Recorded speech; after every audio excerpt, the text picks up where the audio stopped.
오늘은 감사와 사랑이라는 제목으로 말씀을 오늘은 나누겠습니다. 저는 지난 11월 한 달 동안 감사라는 주제로 말씀을 나누기로 여러분에게 말씀을 드렸습니다. 우리가 하나님께 감사와 내용들을 제가 여러분들에게 여러 가지로 말씀드렸습니다. 있는 것도 감사하고, 없는 것도 감사하고, 아는 것도 감사하고, 모르는 것도 감사하고, 받은 것도 감사하고, 이런 것도 감사하고, 좋은 것도 감사하고, 그렇지 않은 것도 감사해야 된다는 말씀을 드렸습니다. 그런데 하나님에 대한 최고의 감사는 사랑입니다. 여러분, 나를 위하여 모든 것을 다해 주신 분에 대해서 내가 최고의 감사를 어떻게 드리겠습니까? 마땅히 그것은 사랑이 되어야 됩니다. 사랑 안에는 모든 감사가 다 담겨 있습니다. 하나님을 사랑하라는 이 말씀의 배경은 신명기 6장입니다. 신명기 6장은 장차 너희들이 가나안 땅에 들어가면 모든 것을 거저 얻을 것이라고 했습니다. 심지 않은 것을 거두고 짓지 않은 집을 얻게 될 것이고 타지에는 우물물을 마시게 될 것이라고 말씀을 했습니다. 그러므로 너희들은 하나님을 기억하고 하나님께 감사하고 하나님을 사랑하는 법을 잊어버리지 말라고 말씀을 하고 있습니다. 과연 내 삶을 돌아볼 때 하나님은 나를 위해서 모든 것을 다해 주셨습니다. 그 아들 예수님을 보내어서 생명을 주시고 영원한 천국을 예배해 주시고, 그리고 우리가 광야 같은 인생을 살아가는데 날마다 우리의 삶을 돌보아 주셨습니다. 그 하나님을 우리가 어떻게 살아가는 것이 마땅하겠습니까? 예수님이 오늘 여기 그 말씀을 우리에게 들려주고 있습니다. 이 말씀을 중심으로 세 가지를 같이 살펴보고 오늘은 나누겠습니다. 첫 번째, 마음을 다하여 하나님을 사랑해야 합니다. 한번 따라 하시기 바랍니다. 마음을 다하여 하나님을 사랑하자. 마음은 우리의 감정이 있는 곳입니다. 보고 싶은 마음, 연모하는 마음으로 우리는 하나님을 사랑해야 됩니다. 연애를 해본 분들은 다 아실 것입니다. 내일 사랑하는 사람을 만날 생각을 하면 그날 저녁에 밤을 제대로 잘 수가 없을 것입니다. 마음을 다하여 하나님을 사랑하는 것은 흥분과 열정을 가지고 즐거움과 기쁨을 다하여 하나님을 사랑하라는 말입니다. 하나님을 보는 것이 나에게 최고의 기쁨과 즐거움이 되게 하라는 말입니다. 찔레꽃 그 여자라는 책을 쓴 박순애 전도사님의 이야기입니다. 그는 예수님을 알고 난 다음에 초등학생 어린 나이지만 산을 3개를 넘어서 새벽에 주님께 예배를 드리러 나가는데 3시간이 걸려서 산을 뛰어서 넘어서 하나님 앞에 나가서 새벽 예배를 다녔습니다. 주님께 드리고 싶은데 드릴 것이 없었습니다.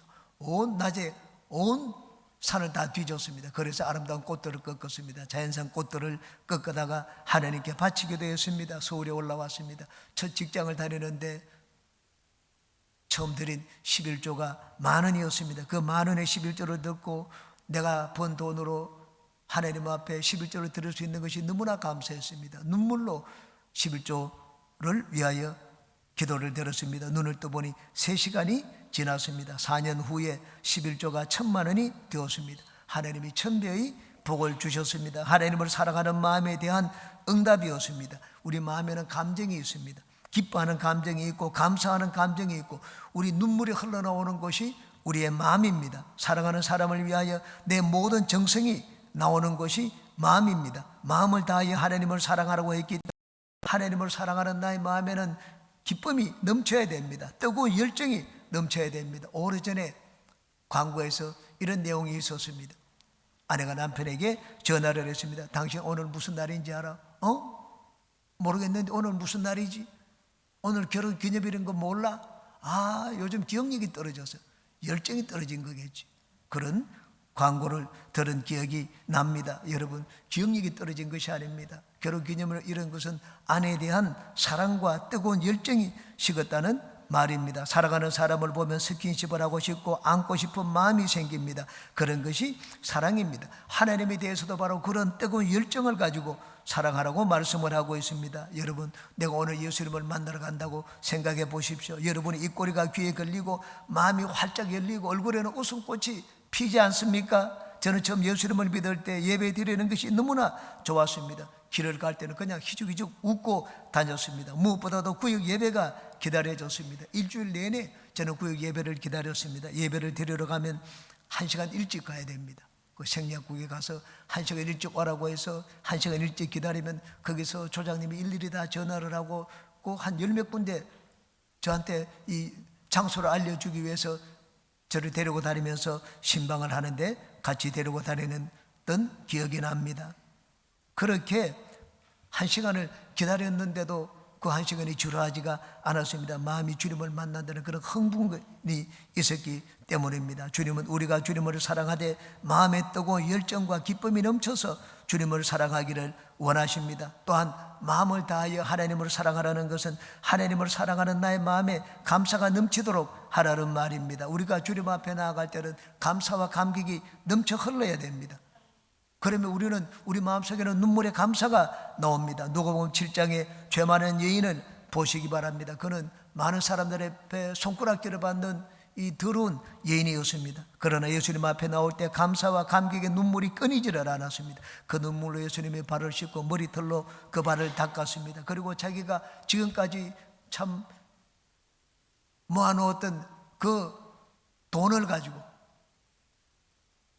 향유, 전 재산 향유를 깨뜨려서 예수님의 발에 부었습니다. 왜 그렇게 했습니까? 예수님에 대한 사랑과 감사와 감격이 넘쳤기 때문입니다. 이 여인의 행동에 대해서 예수님이 바리새인 시몬에게 이렇게 말씀을 했습니다. 누가복음 7장입니다. 그 여자를 돌아보시며 시몬에게 이르시되 이 여자를 보느냐? 내가 네 집에 들어올 때 너는 내게 발 씻을 물도 주지 아니하였으되 이 여자는 눈물로 내 발을 적시고 그 머리털로 닦았으며 너는 내게 입맞추지 아니하였으되 그는 내가 들어올 때로부터 내 발에 입맞추기를 그치지 아니하였으며 너는 내 머리에 감람유도 붓지 아니하였으되 그는 향유를 내 발에 부었느니라. 이러므로 내가 네게 말하노니 그의 많은 죄가 사하여졌도다. 이는 그의 사랑함이 많음이라. 사함을 받은 일이 적은 자는 적게 사랑하느니라. 이 여인이 예수님을 사랑했다고 했습니다. 이 여인의 사랑이 무엇이었습니까? 감사와 감격의 눈물이었습니다. 또 마음을 다하여 하나님을 사랑하라는 말은 온 정성을 다하여 하나님을 사랑하라는 말입니다. 손녀가 저희 집에 가끔씩 옵니다. 그러면 저는 이 손녀에게 선물을 사주곤 합니다. 선물을 사주려고 할 때 아내는 그냥 대충 고만고만한 거 선물을 사주라고 말을 합니다. 그런데 제 마음은 그렇지 않습니다. 저는 손녀에게 항상 제일 좋은 것을 해주고 싶습니다. 그래야지 내 마음이 기쁩니다. 이것이 사랑입니다. 가장 좋은 것을 주고 싶어하고 듬뿍 안겨주고 싶어하는 것, 이것이 사랑입니다. 제가 결혼하기 전에 아내와 연애를 할 때 일입니다. 저는 아내를 사랑해서 아내에게 맛있는 음식을 먹여주고 싶었습니다. 그래서 해운대 갈비집에 갔습니다. 해운대 갈비를 4인분을 시켰습니다. 저는 당시에 해운대 갈비 1인분은 2인분 분량이라는 걸 몰랐습니다.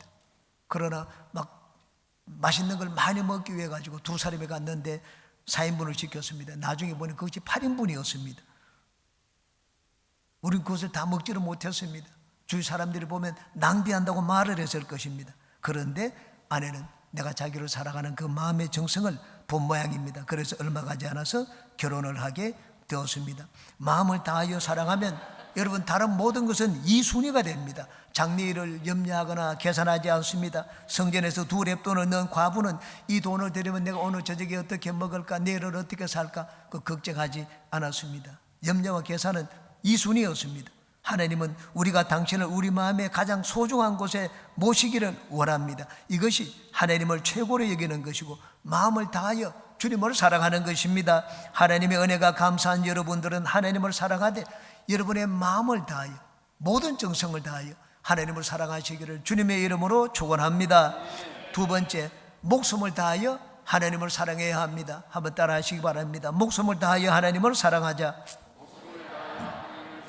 목숨을 다하여 하나님을 사랑하라는 말은 희생적으로 하나님을 사랑하라는 말입니다. 여러분, 목숨을 바치는 것보다 더 큰 희생이 어디에 있겠습니까? 사랑의 증거는 희생입니다. 희생이 없는 사랑은 참 사랑이 아닙니다. 사랑은 희생으로 증명이 됩니다. 하나님과 우리와의 신앙의 모습을 보십시오. 신앙은 희생입니다. 하나님이 우리를 사랑하는 사랑은 희생적인 사랑이었습니다. 하나님이 우리를 사랑하사 그 아들 독생자 예수님을 우리에게 보내주셨습니다. 그래서 누구든지 예수님을 믿기만 하면 구원을 얻는 그런 은혜를 우리에게 베풀어 주셨습니다. 하나님이 우리에게 그런 사랑을 보여주셨기 때문에 우리에게도 하나님은 동일한 사랑을 보기를 원하십니다. 우리도 희생적으로 하나님을 사랑하는 것을 보기를 원합니다. 사랑으로 서로 연결되어 있는 것이 바로 신앙적인 관계입니다. 다윗은 참으로 하나님을 사랑했습니다. 그래서 골리앗과 싸우러 나갈 때 자기 목숨을 내어놓는 것을 아까워하지 않았습니다. 다윗이 골리앗과 싸우러 나갈 때 두려움이 없었겠습니까? 이스라엘 모든 백성들이 전부 다 두려워가지고 나무 뒤에 바위 틈에 숨고 있는데 다윗 혼자만 뭐가 대단하다고 두려움이 없었겠습니까? 다윗도 죽음의 두려움이 있었습니다. 그런데 하나님을 사랑하는 마음이 그 죽음의 두려움을 이겼습니다. 하나님도 다윗을 사랑하고 다윗도 하나님을 사랑했습니다. 이것이 올바른 신앙의 모습입니다. 요즘 사람을 납치하고 감금해서 금품을 요구하는 범죄 집단이 많아지고 있습니다. 돈을 요구하면 이 가족들은 돈을 보냅니다. 사기를 당하기도 하고 실제로 납치된 가족을 구하기 위하여 그렇게 하기도 합니다. 왜 범죄자에게 돈을 보냅니까? 가족을 사랑하기 때문입니다. 사랑하지 않으면 굳이 돈을 보내려고 하지 않을 것입니다. 사랑하는 사람, 내가 아끼는 사람이 납치를 당했기 때문에 어떤 희생을 치르고라도 구출해 내려고 할 것입니다. 사랑하면 나의 모든 것을 희생하게 됩니다. 이 바사에 고레스 왕이 이웃 나라를 공격해서 왕과 왕비와 왕자를 체포했습니다. 그리고는 법령에 따라 가지고 이들을 사형 선고를 내리려고 했습니다. 고레스 왕은 붙잡혀온 왕에게 물었습니다. 내가 만일 당신을 살려준다면 어떻게 하겠소? 그러자 그 왕은 대답을 했습니다. 내 재산의 절반을 왕께 드리겠습니다. 그러면 내가 당신의 아들을 살려준다면 어떻게 하겠소? 내 재산 전부를 당신에게 드리겠습니다. 만약에 내가 당신의 아들을 살려준다면 어떻게 하겠소? 황제여, 그러면 내가 기꺼이 내 생명을 황제에게 바치겠습니다. 그렇게 대답을 했습니다. 고레스 왕은 그의 말에 감동을 받았습니다. 자녀와 아내를 위해 자기의 재산도 내어놓고 자기의 목숨도 내어놓겠다고 하는 그 큰 사랑에 감동을 했습니다. 그래서 왕과 가족들은 모두 풀어주었습니다. 사랑은 희생입니다. 희생에는 보답이 있습니다. 사람을 위해서 희생해도 그 사람에게서 보답을 받습니다. 우리가 우주의 주인이신 하나님을 위해서 희생하는데 어찌 하나님께 그 보답을 받지 않겠습니까? 하나님을 사랑하되 목숨을 다하여 하나님을 사랑하라고 하셨습니다. 사실 예수님은 하나님을 사랑하는 당신의 목숨까지 바치면서 하나님을 사랑했습니다. 예수님의 제자들 중 많은 제자들이 목숨을 바치기까지 하나님을 사랑했습니다. 순교를 당했습니다. 저도 브라질에 선교로 나갈 때 하나님 앞에 제 목숨을 내어놓았습니다. 하나님 어디로 가든지 그곳에서 내가 죽어야 된다면 죽겠다고 결단을 한 기도를 드렸던 적이 있습니다. 바울 사도는 하나님의 구원의 은혜가 너무나 감사했습니다. 그래서 자기 주님께 유익이 된다고 하면 자기는 죽는 것도 유익함이라고 고백을 했습니다. 여러분은 타이타닉 영화를 보셔서 잘 아실 것입니다. 처녀 항해를 하다가 빙하에 부딪혔습니다. 배가 침몰했습니다. 많은 사람들이 바다에 얼어 죽었습니다. 이 사랑하는 잭과 로즈, 이 디카프리오와 케이트 윈슬렛입니다. 그들도 막 뛰어내려가지고 바다에 뛰어내렸습니다. 그런데 나무 조각을 발견을 했는데 그 나무 조각에 두 사람이 올라갈 수가 없었습니다. 그러자 잭이 여자를 그 나무 위에 앉힙니다. 그리고는 잭은 그 구조대가 올 때까지 그 나무 조각을 붙들고 있다가 거기서 얼어 죽고 맙니다.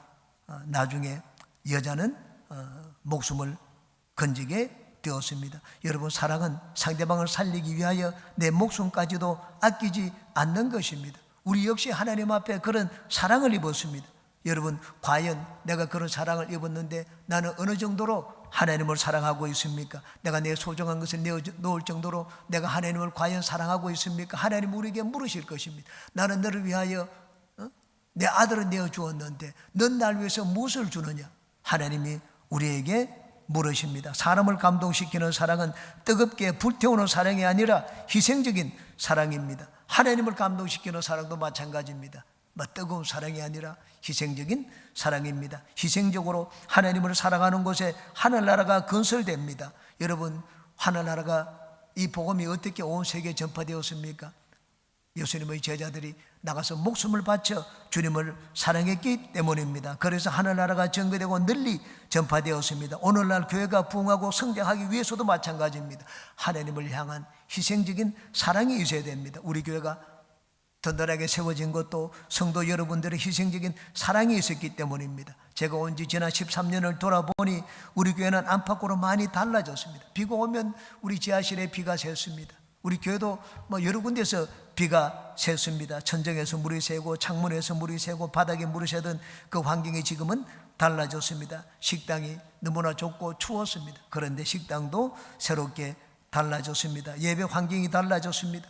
우리 교회 모습이 조금씩 달라졌습니다. 재정도 달라졌습니다. 그것은 성도 여러분들이 일이 있을 때마다 나와서 헌신하고 섬기는 희생이 있었기 때문입니다. 주님을 향한 희생적인 사랑이 있는 곳에 하나님의 살아계신 역사가 일어납니다. 여러분은 여러분 자신을 내어놓는 희생적인 사랑을 실천하여 하늘나라를 확장하고 우리 교회를 든든하게 세우는 하나님의 귀한 일꾼들이 되시기를 주님의 이름으로 축원합니다. 세 번째, 뜻을 다하여 하나님을 사랑해야 합니다. 한번 따라 하시기 바랍니다. 뜻을 다하여 하나님을 사랑하자. 뜻은 나의 굳은 의지와 결단과 결심을 말합니다. 우리는 종종 저 사람은 의지가 강하다고 말을 합니다. 저 사람은 한번 마음을 먹으면 끝까지 해낸다, 그런 말을 합니다. 포기하지 않는다는 말입니다. 무슨 수단과 방법을 사용하더라도 그 뜻을 이루고 만다는 말입니다. 이것이 바로 의지입니다. 그러므로 속담은 말하기를 뜻이 있는 곳에 길이 있다는 말을 합니다. 뜻을 다하여 주님을 사랑하라는 말은 신앙을 쉽게 포기하지 말고 주님을 사랑하는 것이 쉽게 흔들리지 말라는 말입니다. 사랑은 단순한 감정에 불과한 것이 아닙니다. 최고 수준의 사랑은 의지적인 결단에 있는 사랑입니다. 요즘 젊은 청춘 남녀들이 그냥 감정에 이끌려서 사랑하다가 마음이 틀어지면 쉽게 헤어지는 경우들을 우리는 종종 봅니다. 그것은 피상적인 수준의 사랑입니다. 의지적인 사랑은 감정의 차원을 넘어서는 사랑입니다. 사랑은 의지적인 결단입니다. 하나님이 나를 사랑하는 것은 감정이 아니었습니다. 하나님이 나를 사랑하신 것은 의지적인 결단이었습니다. 나를 사랑하기로 하나님의 결심을 했기 때문에 하나님은 나를 버리지 않습니다. 내가 잘못 가면 어떻게 합니까? 나를 고쳐서라도 하나님의 자녀로 변화시키십니다. 예수님은 베드로를 그의 제자로 선택했습니다. 베드로가 예수님의 마음에 들지 않을 때가 있었습니다. 베드로는 예수님 앞에 아주 큰 죄를 짓기도 했습니다. 그러나 예수님은 베드로를 택한 그의 사랑을 끝까지 돌이키지 않았습니다. 요한복음 13장입니다. 6월절 전에 예수께서 자기가 세상을 떠나 아버지께로 돌아가실 때가 이런 줄 아시고 세상에 있는 자기 사람들을 사랑하시되 끝까지 사랑하시니라. 이 사랑은 감정적인 사랑이 아닙니다. 예수님이 사랑하기로 결정을 했기 때문에 당신의 모든 것을 내어놓고 제자들을 사랑하셨습니다. 뜻을 다하여 주님을 사랑하라는 말은 그러므로 주님을 사랑하는 너희 의지적인 결단과 결심이 변하지 말라는 말입니다. 우리는 가끔씩 주위에서 시험에 드는 경우를 봅니다. 오늘은 주님을 위해서 모든 것을 다 바칠 것 같다가 내일 보면 언제 그랬느냐는 듯이 교회에서 그 모습을 보기가 힘든 그런 사람도 있습니다. 주님에 대한 믿음과 사랑이 사람들의 말 한마디에 흔들리는 것을 보기도 합니다. 기분 나쁜 말을 들었다고 시험에 들어서 교회 나오지 않기도 합니다. 뜻을 다하여 하나님을 사랑하라는 말은 주님을 향한 나의 마음이 환경이 흔들리지 말라는 말입니다. 박해를 받는다고 해서 신앙을 포기하지 말라는 말입니다. 조금 먹고 살만해졌다고 해서 하나님에 대한 사랑이 식지 말라는 말입니다. 하나님을 사랑하는 나의 결정이 환경에 흔들리지 말고 변하지 말아야 됩니다. 그것이 뜻을 다하여 주님을 사랑하는 것입니다. 환경이 좋을 때는 예수님을 잘 믿다가 환경이 어려울 때는 우리 신앙이 뒷걸음쳐서는 안 됩니다. 코로나19로 인하여 우리 교회 예배 인원이 많이 줄었습니다. 헌금 인원도 죽었습니다. 제가 이 말씀을 준비하면서 과연 코로나 전에는 어땠으며 지난 2년 동안은 어땠는지 양쪽의 인연을 비교해 봤습니다. 2018년도 2019년도 2년간 통계치를 봤습니다. 그리고 2024년과 올해 2년간 통계를 비교해 봤습니다. 코로나 전에는 예배 인원이 주중에 780명이었습니다. 평균. 그리고 주일에는 350명이 넘었습니다. 그런데 작년 24년도에는 주중 예배 인원이 615명이고 주일 예배 인원은 250명 정도였습니다. 주일 예배 인원은 100명이 줄고 주중 예배 인원은 165명 정도가 줄었습니다. 헌금 인원도 제가 비교해 봤습니다. 코로나 전에는 1년 동안 헌금을 드린 교인 숫자가 410명이 조금 넘었습니다. 그런데 작년에 헌금 인원이 324명입니다. 원래 지난주까지 헌금 드린 교인 수가 282명입니다. 코로나 전기에 비교해서 헌금 인원이 90명에서 130명 가까이 줄은 것을 봤습니다. 여러분, 하나님을 사랑하는 나의 의지와 결단이 환경에 이렇게 많이 좌우되는구나 하는 것을 보고 저는 마음이 심히 안타까웠습니다. 사랑은 감정이 아닙니다. 의지적인 결단입니다. 주님은 우리의 마음의 결정이 변함없이 한결같은 마음으로 주님을 사랑하기를 원하십니다. 하나님을 사랑하는 것이 내 기분에 따라 달라져서는 안 됩니다. 하나님을 사랑하는 나의 결정이 주위의 말 몇 마디에 흔들려서도 안 됩니다. 하나님은 빌리 그레 목사님을 아주 귀하고 위대하게 사용하셨습니다. 하나님이 그분을 사용하신 이유가 여러 가지가 있을 것입니다. 그분이 재능도 뛰어났을 것입니다. 은변도 좋았을 것입니다. 그런데 내가 보니까 왜 하나님이 빌리 그레 목사님을 귀하게 사용하셨는지 제가 보는 이유가 있습니다. 그것은 그분의 굳은 결심입니다. 한 번은 빌리 그레 목사님이 TV에 나와서 자기를 돌아보면서 회고하면서 간증을 하는 것을 봤습니다. 그리고 그분이 말하기를 자기는 지금까지 평생 아주 중요한 결정을 2번 내린 적이 있다고 했습니다. 첫 번째 결정은 고등학교 시절 부흥회에서 은혜를 받고 난 다음 내린 결정이었다고 했습니다. 그 첫 번째 결정은 변화였습니다. 하나님, 내가 오늘부터 주님을 위하여 변화가 되겠습니다. 그리고 이 변화는 영원히 변하지 않을 것입니다. 이게 첫 번째 결심이었습니다. 2번째는 주의종이 되어서 신학교에 가서 성경 말씀의 권위를 믿기로 결심할 때입니다. 빌리 그레 목사님이 신학교에서 신학 공부를 할 때, 그때는 자유주의 신학이 신학교를 아주 지배를 했습니다.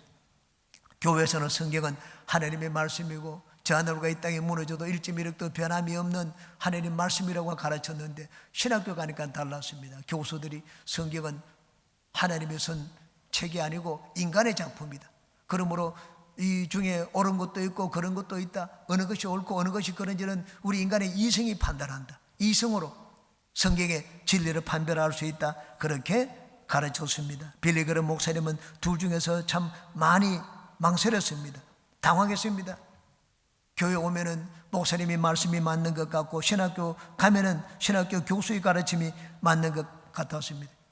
항상 한참 이 당황을 하고 방황을 하던 중에 마침내 하나님 앞에 서원 기도를 들었습니다. 하나님, 나는 지금부터 이 시간부터 내가 성경이 깨달아지지 않고 깨달을 수 없을지라도, 그리고 하늘나라 가서라도 성경을 깨달을 수 없을지라도 성경 말씀을 하나님이 주신 계시의 말씀으로 받아들이겠습니다. 그렇게 결심하는 기도를 들었습니다. 그런데 신기하게도 그때부터 성경 말씀이 믿어지기 시작했습니다. 믿어지기 시작할 뿐만 아니라 이 하나님 말씀을 가지고 복음을 전하면 사람들이 변화되는 그런 놀라운 일이 일어나는 것을 보기 시작했습니다. 하나님은 우리가 하나님을 사랑하는 마음과 희생뿐만 아니라 의지적인 결단과 결심을 보기를 원하십니다. 하나님을 사랑하는 나의 선택이 환경에 흔들리지 않고 사람의 말에 시험들지 않고 한결같이 변함이 없는 것을 보기를 원하십니다. 우리는 오늘날 어느 때보다도 사랑이라는 말을 많이 사용하고 또한 듣습니다.